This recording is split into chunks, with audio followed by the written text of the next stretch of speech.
De vertochten waar 3 weken in aanhouden, na een misleerde oerval op de Primera in Jesterwoude.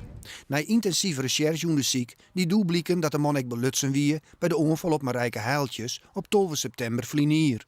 Op de skoeg van de man uit de Vochtel waar bloed ontroffen van het slachtoffer. Het motief wie hield. Hij heeft schulden en hield dat wie nodig daarvoor. Kun je al iets vertellen hoe het gong is?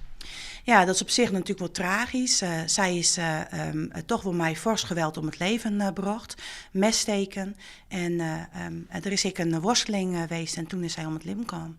Wordt deze man nog van meer zaken vertocht?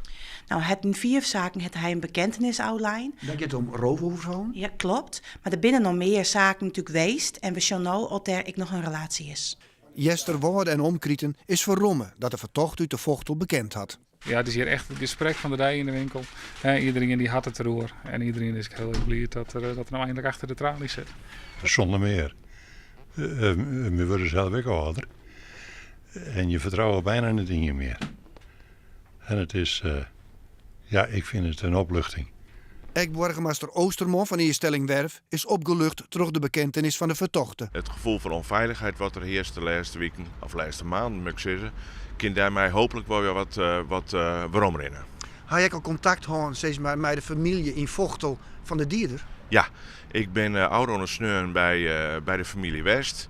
En dit soort zaken ben er alleen maar verliezers, zowel van het slachtoffer, maar ik de familie van de verdachte, die nou bekend heeft, intriest voor de meesten.